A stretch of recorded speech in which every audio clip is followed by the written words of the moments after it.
Good evening and welcome to Primetime News on Mitv. I'm Victor Daniels.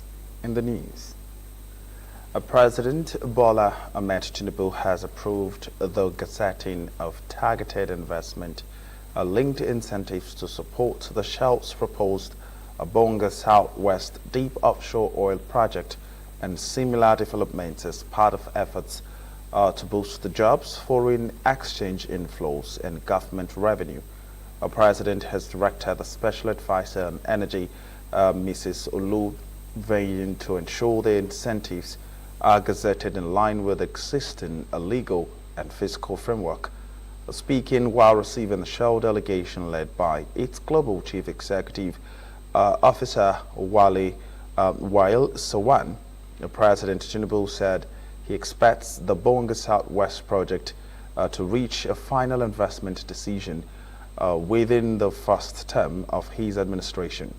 He noted that the project is strategic to Nigeria's economy with the potential to create thousands of direct and indirect jobs, generate significant foreign exchange, and deepen Nigerian participation in offshore engineering, fabrication, logistics, and energy services. The Shell Global CEO, Wael Sawan, said Nigeria's investment climate has improved significantly under the Tinubu administration, adding that the company is increasingly confident in Nigeria as a destination for a long-term energy investment.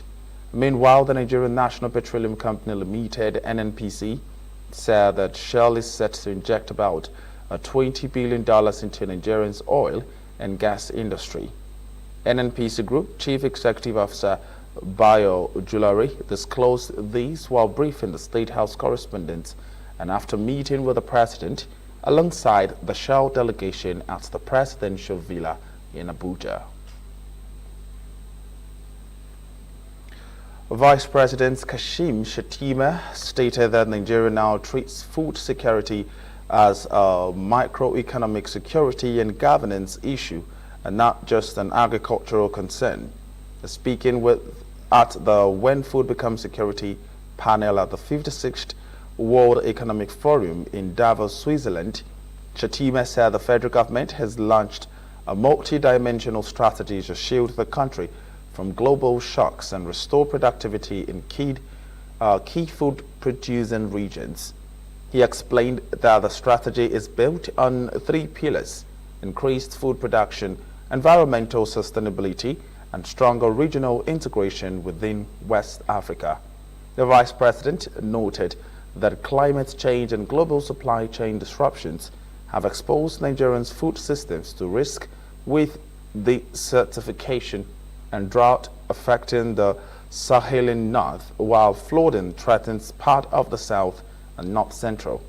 To address these challenges, he said the government is promoting a drought-resistant and flood-tolerant crop varieties while redesigning food system in vulnerable areas.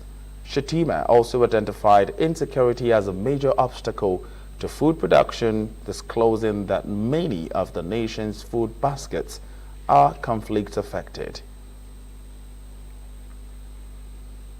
And I will just dwell on 4 or 5 key areas. Resilient agricultural system in our different economic zones. Nigeria is big. And there is an incestuous relationship between economy and ecology in the Sahelian zone. And in the north of Nigeria, we are facing problems of desertification, deforestation, and drought. In the riverine areas in the southern part of the country and in the north central, we have issues of flooding. So what are the solutions? We have to look for drought resistant, drought tolerant, and early maturing varieties of rice, sorghum, millet. And for the southern part of the country, the riverine communities, we have to look for food systems that are flood resistant rice and cassava that can do well in that part of the world. And secondly, and most importantly, we have to do with security challenge areas. And these are largely the food basket in our nation. So the government is making efforts for forming food security corridors and community-based security engagement, allow our people to go back and till the soil. And there is a new program being conceived and executed by the government. And that has to do with back to the farm initiative, so that our displaced people can be supplied with inputs, with insurance, with capital, to go back for food production purposes.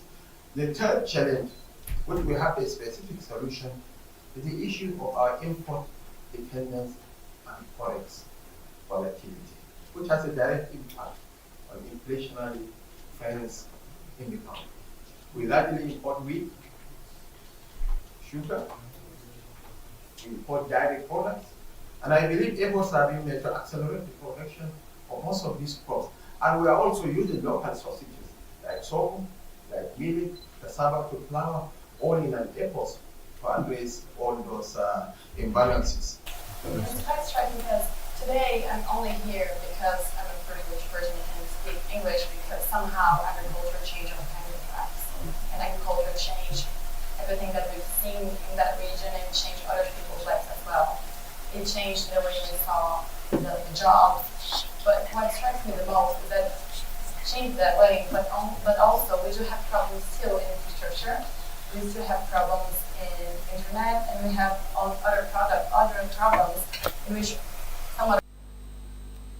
The federal government and the United States have strengthened a security cooperation with renewed focus on religious freedom and protection of civilians. This followed a high-level meeting of the Nigerian-U.S. Joint Working Group held at the Office of the National Security Advisor in Abuja, co-chaired by National Security Advisor Nuhu Ribadu and the U.S. Under Secretary of the State for Political Affairs, Alison Hooker. The meeting reviewed Nigeria's designation as a country of a particular concern on religious freedom and explored ways to improve security outcomes nationwide. Briefing the newsmen in Abuja, the Information Minister, Mohammed Idris, said Nigeria has recorded operational gains from the U.S. intelligence sharing, particularly in the counterterrorism operations such as Operation Hadin Kai in the northeast and Operation Fasan Yama. He disclosed the U.S. commitments to the timely delivery of drones, helicopters, spare parts and surplus defense equipment to strengthen Nigerian security capabilities.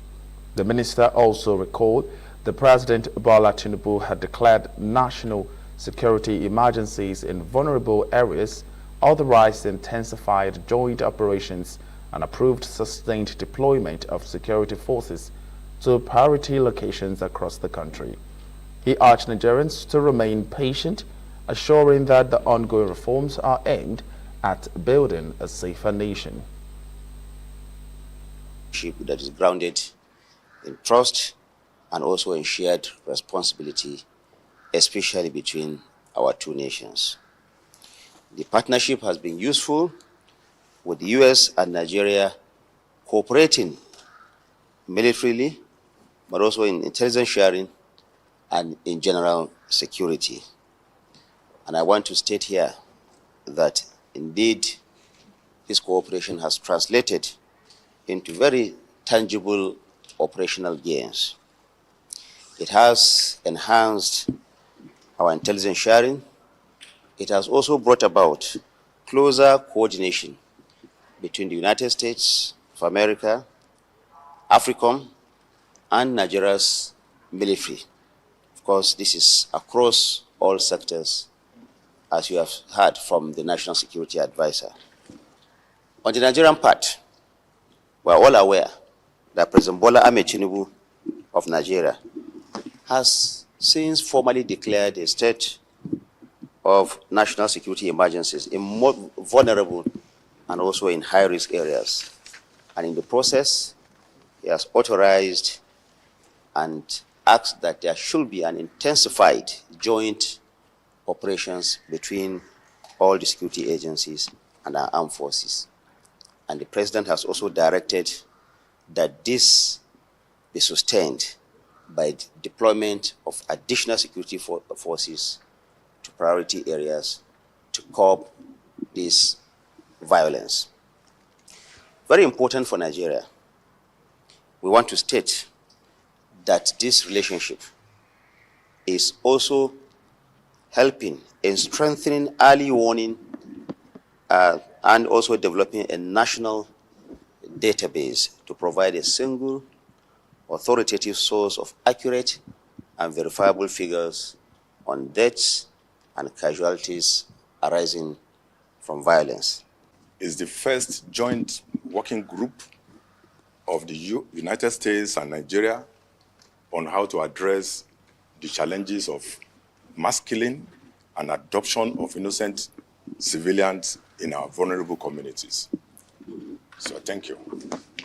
Thank you. As you have heard Of from course, the IG, the police will also benefit. The governor of your state, Seyi Makinde, on Thursday visited President Bola Ahmed Tinubu, saying that the visit was to discuss some governance issues with the president.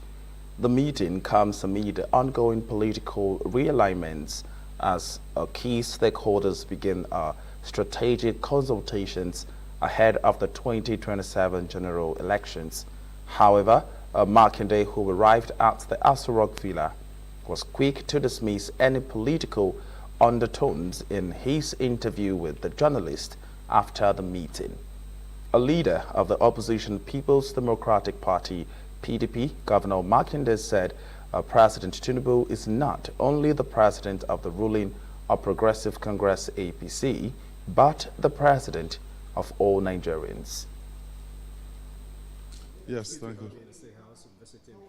Yeah, now the president of APC, and we're talking about governance here. So I came to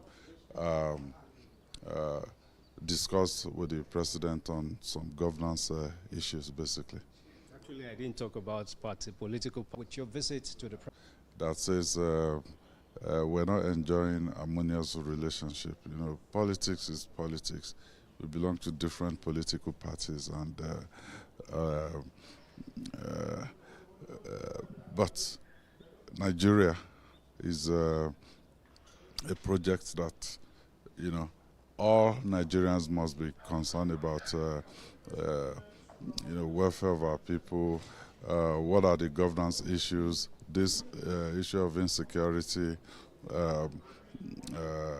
poverty alleviation. I mean, there are things that has no coloration of a party. As leaders, you know, whether president or governor of a state, those are things that we have to work together, consult with one another, and ensure that we can make life one shade better for our people. Sure, we may have issues in this country where you need bipartisan approach, where it won't be an issue of maybe APC talking alone or PDP talking alone, where we will have to look at what is the best foot forward, you know, in the interest of our nation. So when you get to that junction, you need everybody on board. Thank you, Your Excellency. Thank you, sir. The Oyo State government has unveiled a program of activities to commemorate the 50th anniversary of the creation of the state.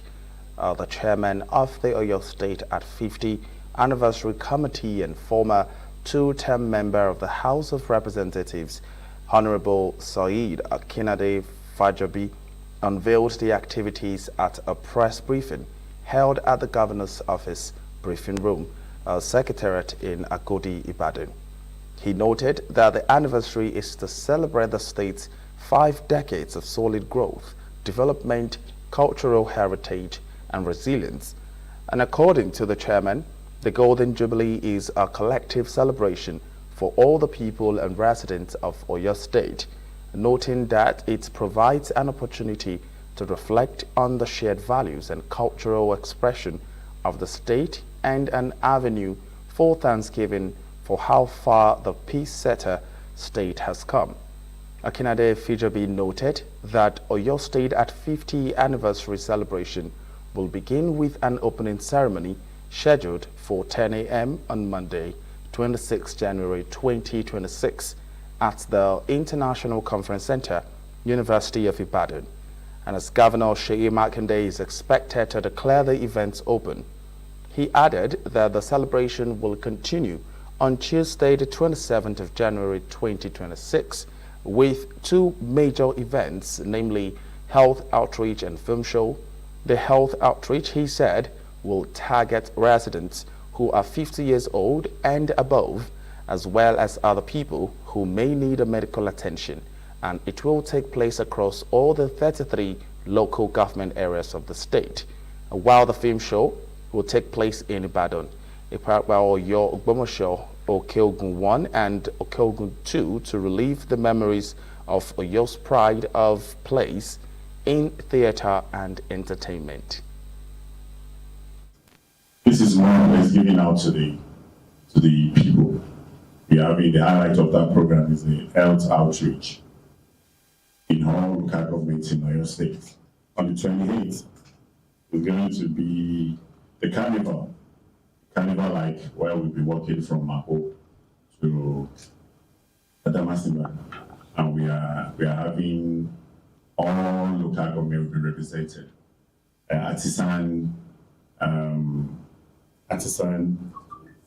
Students, youth, women, they'll be coming together, and it's going to be a fun. And all of us will be marching from Mapo down to Adamasiba. When we reach Adamasiba, the party continues. And the third is when everything closes. There'll be a gala night, a dinner at the banquet hall at your state house. Yeah, State House, where award will be given to chosen indigenes of your state who have supported and contributed development of the state, and also the 17 governors that have been since inception of Oyo State since 1976. We believe they'll be present if they're still alive, and if not, the families will be present, and definitely we are giving them service award. Also, they pass through the states, and basically that is what we are doing for the week and the celebration. The Oba of Lagos, Oba Rilwan Akeolu, has expressed optimism about Nigeria, saying it will overcome its problems and be great. Oba Akeolu made the remark when a delegation of the Nigerian Navy, led by the flag officer commanding Western Naval Command, Rear Admiral Abubakar Mustafa, visited him at his Iga Idugaro Palace on Lagos Island. The traditional ruler said the National Orientation Agency had a lot of work to do in shaping narratives about the country and reflecting good national image. Oba Akeolu said the Lagos traditional stew had a history with the Navy since a pre-colonial time and pledged his support for the Navy in tackling insecurity on the country's territorial waters. And earlier, the flag officer commanding Western Naval Command, Rear Admiral, said he wanted to formally introduce himself to the Oba of Lagos since his assumption of office last year, and actually solicit the support of the traditional ruler in the military-civilian relations and peace building. Rear Admiral Mustafa said the Lagos state is strategic to the Nigerian Navy as it is at the heart of the country's blue economy and gateway to West Africa. There is no any right-thinking person who will not support the Navy.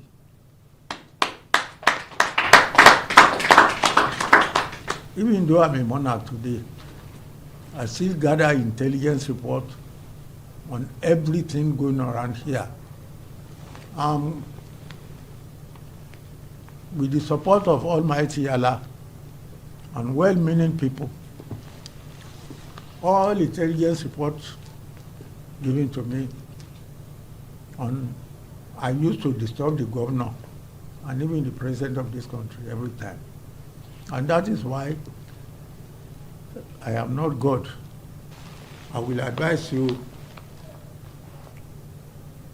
as I'm going to suggest to the government, the usual joint intelligence board should be put in place.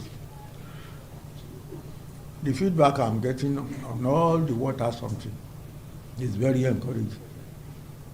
And I've been briefed that your boys are doing very well everywhere.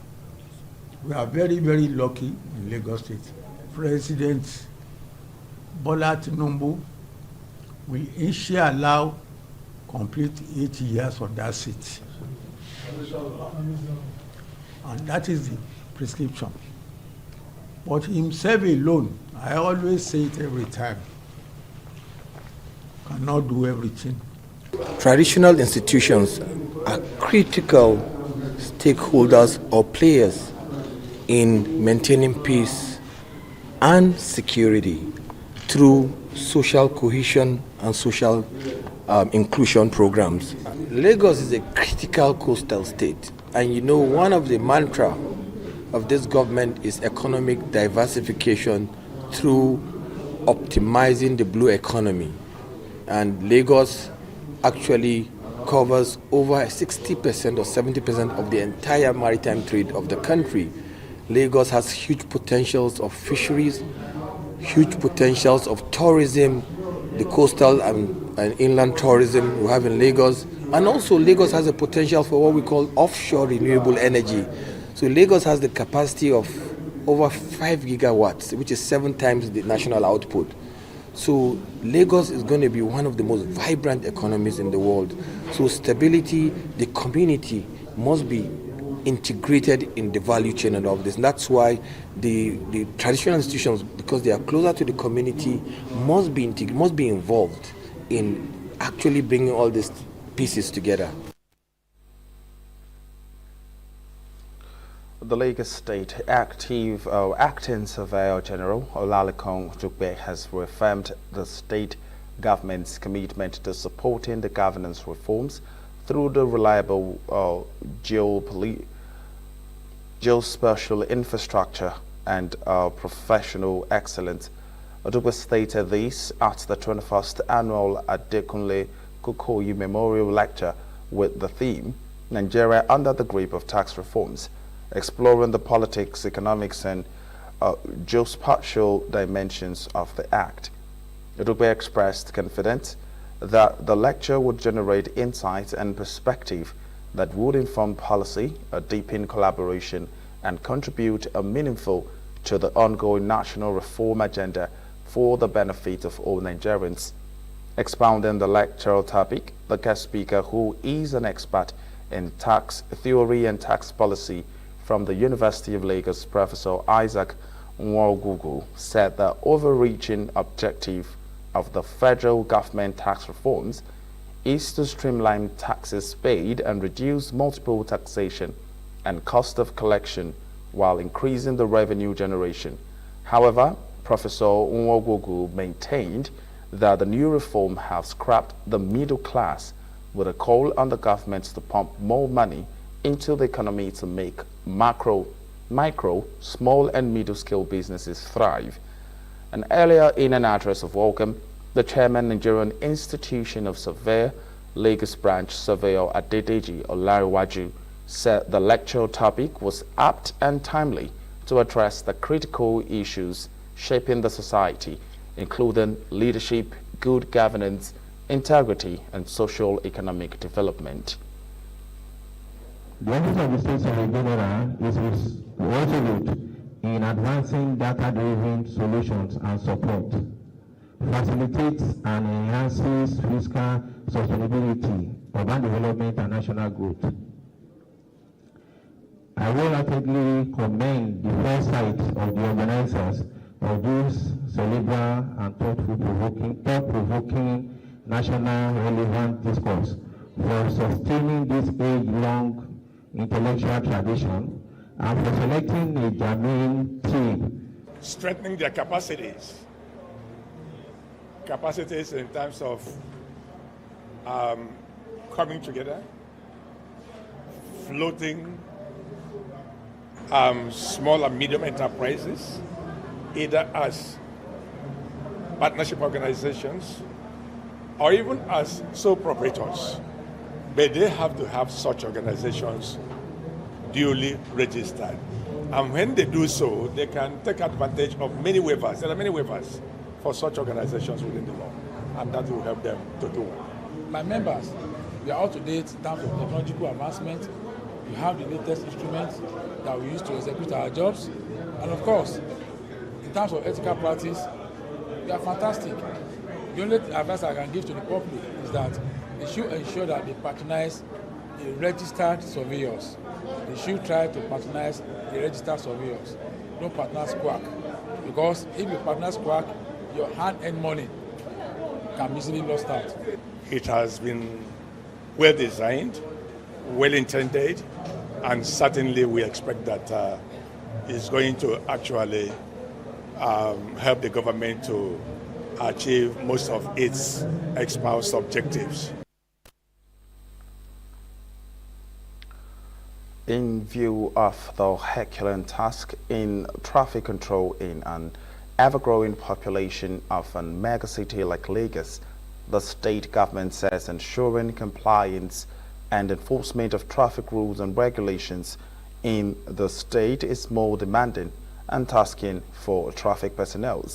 The special advisor to the Lagos State Governor on Transportation, Sholagiwa, stated this on Lagos during the financial presentation ceremony by the Lagos State Traffic Management Authority, LASMA, in honor of the gallant heroes and heroines of the agency. A support program for families and dependents of departed LASMA officials. Agiwa said the solemn occasion was designed to formally recognize the selfless sacrifices of the departed LASMA officers who unwavering devotion, courage and exemplary service contributed to effective traffic management and enhanced public safety across the Lagos metropolis. He noted that the financial support of 2 million naira to each of the 20 beneficiaries cannot equal the loss of life, but pointed out that such gesture is expected to support the families or dependents of the departed officers, as LASMA personnel played a critical role in the traffic ecosystem. The general manager of LASMA, Olalekan Bakaroki, said the state government recognized with the fallen heroes who died while on active service. Just government sympathized with the families and dependents that they left behind. He stated that ensuring orderliness and traffic flow, preventing road accidents and rescue operations and road mishap were more demanding, calling for adequate recognition of LASMA personnel. To the family before us, on behalf of Mr. Governor, Mr. Olushola Babajide Sanwo-Olu, and the Lagos State Government, we say thank you. Thank you for giving us your fathers. Thank you for giving us your mothers. Thank you for giving us your brothers, your sister, and your children who choose to serve over comforts, who choose Lagos over themselves. Your pain is deeply acknowledged. To our current LASMA personnel, you remain a critical backbone of Lagos traffic ecosystem. You might not understand what you are giving, what you're doing to Lagos State, because if the traffic of Lagos State stops moving, the economy of Lagos State stops. And when the economy of Lagos State stops, the economy of Nigeria stops. If the economy of Nigeria stops, the economy of Africa stops. If the economy of Africa stops, the economy of the black race stops. They risk their life on a daily basis. You don't know it until you see it or until you feel it. And I don't pray we continue to have things like this. But whether we like it or not, the truth is, they face those consequences, they face those challenges, and it happens. As of last year, my last count, 17 LASMA officers have died. 17 have died last year. That is for you to know the harm.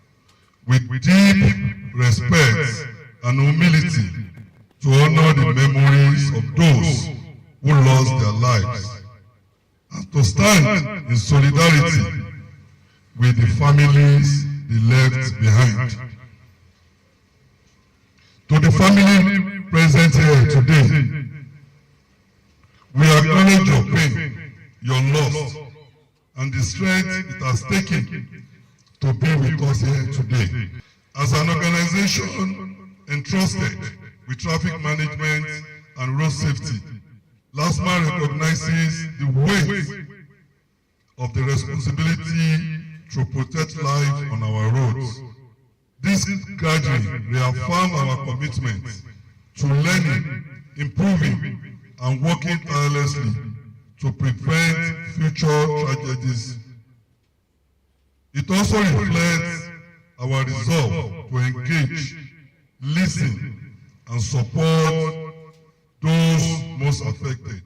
Seeing you, God will wipe your tears. God will take care of your children. Don't be scared. Just do the right thing. Just do the right thing. Work hard. I know what I did. I worked hard. I made sure I faced my children. Anything that concerns my children, I am there. You cannot touch my child because I'm the only one God has left to take care of them. Take your children like that. Protect them. And in your old age, they will not forget you. In Jesus' name. We represent the Lagos State LASMA. We pray that God will continue to uphold the authority and so this will not happen that in the authority again. I'm appealing and talking to the co-beneficiary that God gives, God takes, just hold it, God will provide our need in Jesus' name. The wife, the husband, and the children that the days left here, God will take care of them in Jesus' name. We appreciate you, Lagos State, the Lagos State LASMA, we appreciate you. One of the greatest ways of sowing a seed which will germinate in good measures is by giving back to the society, a philanthropist gesture that undoubtedly brings love and a feeling of being wanted. This was displayed on Thursday in Lagos when the special advisor to the Lagos State Governor on Transportation in person of Shola Giwa empowered no fewer than 500 beneficiaries, an initiative aimed at supporting businesses and families and the less privileged in Lagos Island East local government development areas, organized by the Shola Giwa Volunteered Group. The empowerment program was an initiative of empowering people in the constituency who had shown support to him and the ruling All Progressive Congress APC in Lagos. Giwa used the opportunity of the program to enjoy party members in the constituency to take advantage of the ongoing party registration exercise by the APC. The whole idea is not actually, it's a form of, it's a gesture. It's not about about figures. So it's a gesture of appreciation that people sweat day and night for you to be able to have the party. So what we are doing is actually supporting them, saying that we know you, we know what you do, we appreciate what you do for us. That's what we're doing. This was not organized by me, first and foremost. It was organized in my name by a group called Shola Giwa Volunteer Group. So it's the choice of the committee that did it. I wouldn't know how they came about that decision. This party, APC, has been a platform that I have reading abroad on this platform. I've been able to achieve a lot through this platform, and this is my own way of saying thank you to the people of my constituents for consistently being with me, was consistently supporting me. This is actually a deliberate one. This is the time where we are doing the party registration drive. So we now decided that if we wanted to do 200 beneficiaries, but to be able to let our members get motivated, we increase the beneficiaries to 500. Because as it is, from what I'm told now, it's getting to 700 now because other people are asking. So what we are saying is that please use this opportunity, our members, to go out, get registered, we register and then bring other members to join our party that is doing so much for Nigeria. I hope everybody here being beneficiary of party men, because the money was given on the caveat of that you must be a registered members of our party, and this will drive them going back home, mobilizing further for the more registration to our party. And I want to assure you, anytime, any day, our party is there, and we are the winning party. We continue to be the winning party on the island. In the last 3 weeks, we have been working day and night to galvanize, to mobilize our members towards INEC registration, party registration, NIN registration, and what have you. And a part of the areas we felt would give our members some encouragement is the fact that we must do something to wake them up. Soladiwa is a person who we believe that can represent us at any time on in. We see what he is doing in the state ESCO. He's a known politician and is the only politician from Lagos Island in the Lagos State ESCO that we know that is representing Lagos Island. And at no point in time that he leaves his people, is always in the area at all times. A strong appeal has gone to business owners, residents and workers to return to Apapa access and be part of the progress, because the environment has been made fair and motorable to businesses and companies, while the federal government tries its best to make the road conducive to business transactions.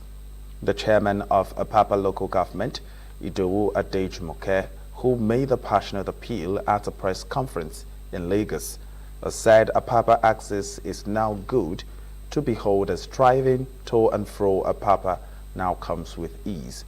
She said after years of untold hardship, during which there were notorious traffic congestion, untold hardship on many residents, workers and business owners in Apapa, as the road experienced all sorts of illegal activities, normalcy has returned to the axis, with Apapa local government recording a laudable achievement to woo back many investors and business owners that have relocated out of the axis. The council chairman said that this was due to various measures and efforts put in place, such as the reduction of black spots within the council to 30%, while heaps of refuse have been cleared, just as flooding has been reduced to the barest minimum, as the Lagos State Ministry of Environment has commended the council for this.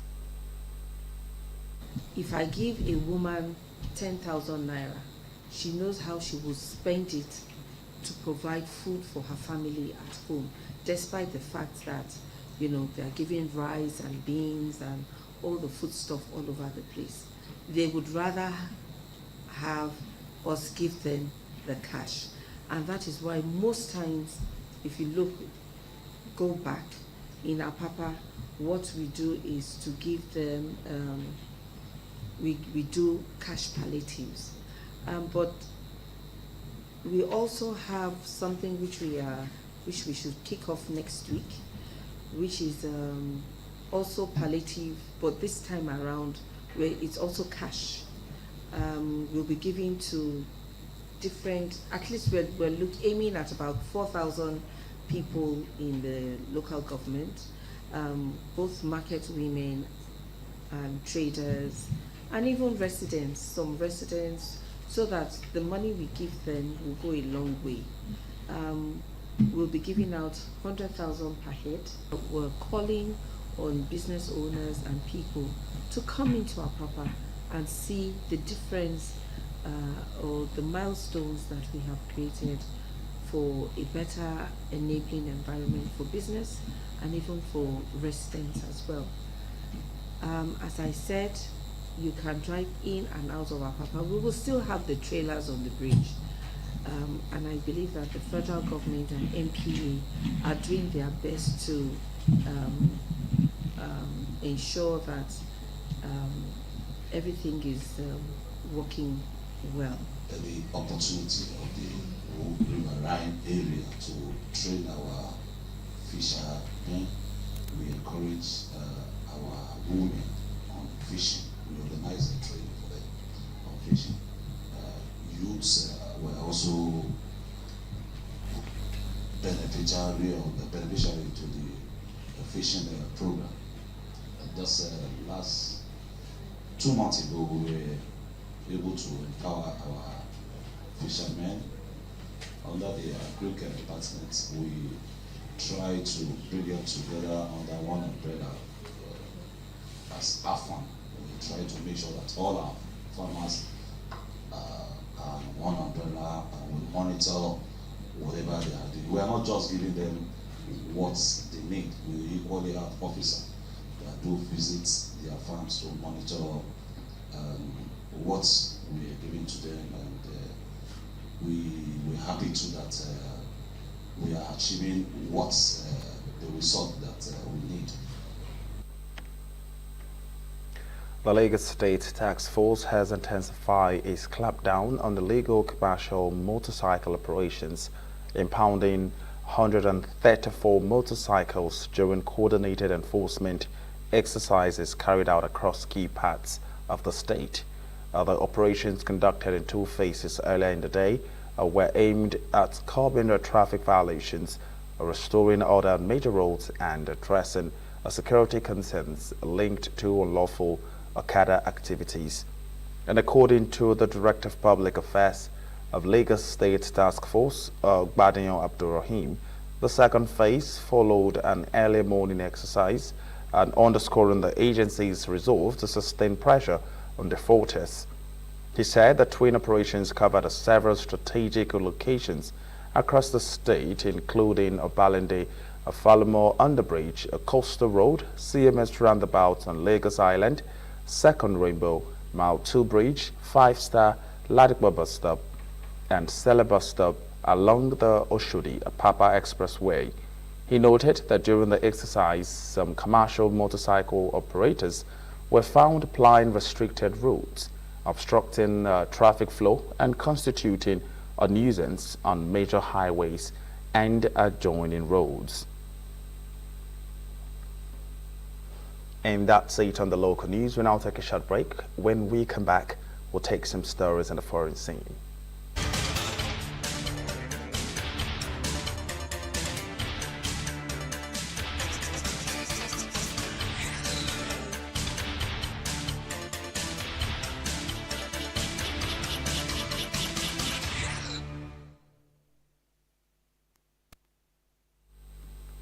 Welcome back in the foreign scene. The restart of the world's largest nuclear power plant was suspended in Japan on Thursday, with the operator saying that it does not know when the problem will be resolved. The Kashiwazaki Kariwa plant in the Niigata province had been closed since the 2011 Fukushima disaster, but operations to relaunch it had begun on Wednesday after it received the final green light from the nuclear regulator. However, its operator, the Tokyo Electric Power Company, said on Thursday that an alarm from the monitoring system sounding during the reactor startup procedures, causing it to suspend operations. And once it became clear that it would take time, and we decided to reinsert the control rods in a planned manner, he said. And adding that to the reactor, it is stable and there is no radioactive impact outside. Control rods are a device used to control the nuclear chain reaction in the reactor core, which can be accelerated by slightly withdrawing them, or slowed down or stopped completely by inserting them deeper. The U.S. President Donald Trump kicked off his new Board of Peace at Davos on Thursday with a signing ceremony for a body with a $1 billion membership fee and a controversial list of invitees. A group of leaders and senior officials from 19 countries, including Trump allies from Argentina and Hungary, gathered on stage with Trump to put their names to the founding charter of the body. Trump, who is the chairman of the Board of Peace, said they were in most cases very popular leaders, in some cases not so popular. That's the way it goes in life. And originally meant to oversee peace in Gaza after the war began between Hamas and Israel, the Board's charter envisions a wider role in resolving international conflicts, sparking concerns that Trump wants it to rival the United Nations. The Board of Peace potential membership has, however, proved controversial, with Trump having invited Russian President Vladimir Putin, who invaded Ukraine 4 years ago. We'll now take a short break. When we'll come back, we'll give you some stories in sport.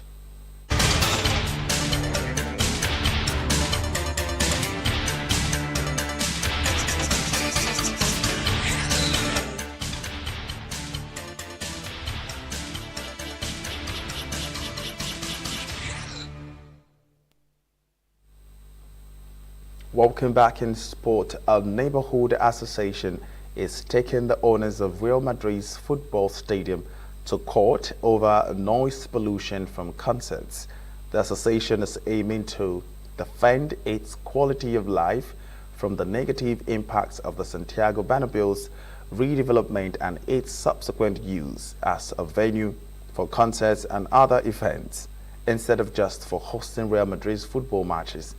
At high-profile concerts, including by American megastar Taylor Swift, held in 2024, upset the local residents in the wealthy Chamartin neighborhood in the north of the Spanish capital because they surpassed the legal noise pollution levels.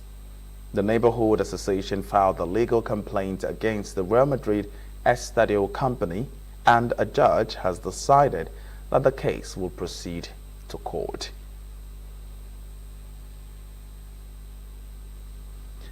Casemiro will leave Manchester United at the end of the season following the expiry of his contract, the Premier League club announced on Thursday. The Brazil international arrived from Real Madrid in 2022 for a fee of 70 million euros, equivalent to 94 million US dollars, and has so far played 146 games for the club, scoring 21 goals. Casemiro said in a club statement that he would carry Manchester United with him throughout his entire life. The midfielder, aged 33, forged his reputation at Real Madrid, where he won 5 Champions League titles. Casemiro scored the opening goal in the United's League Cup final win against Newcastle in 2023, as the club finished third in the league, but he did not feature in the club's FA Cup final win against Manchester City the following year. Casemiro, one of the highest earners at Old Trafford, said on his personal Instagram account that